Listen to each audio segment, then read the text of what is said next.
நாடு முழுவதும் மருத்துவர் நுழைவுத் தேர்வான நீட் தேர்வு நடைபெற்றது. இதன் தொடர்ச்சியாக நாமக்கல் மாவட்டம் குமாரபாளையத்தில் உள்ள அரசு ஆண்கள் மேல்நிலைப்பள்ளி, பெண்கள் மாதிரி மேல்நிலைப்பள்ளி மற்றும் அரசு கலை அறிவியல் கல்லூரி உள்ளிட்ட 3 தேர்வு மையங்களில் 1200 மாணவ மாணவிகள் இன்று மருத்துவ நுழைவுத் தேர்வுக்கான நீட் தேர்வு எழுதினர். அனைத்து மையங்களிலும் மாணவ மாணவிகள் முறையாக செல்ல நுழைவு வாயில்களில் பலத்த ஏற்பாடுகள் செய்யப்பட்டிருந்தது. பெற்றோருடன் வந்த மாணவ மாணவிகள் தங்கள் அடையாள அட்டை மற்றும் தங்கள் ஆவணங்களை சரிபார்த்து மையத்தின் வளாகங்களுக்குள் சென்றனர்.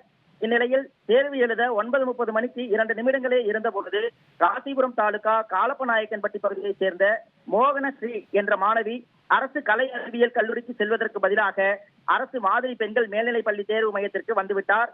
அப்பொழுது அவரது நுழைவுச் சீட்டினை ஆய்வு செய்த அலுவலர்கள் தேர்வு மையம் மாறி வந்தது குறித்து அவரிடம் தெரிவித்த பொழுது அந்த மாணவி மற்றும் அவருடன் வந்த தாயார் கதறி அழுக ஆரம்பித்து விட்டனர்.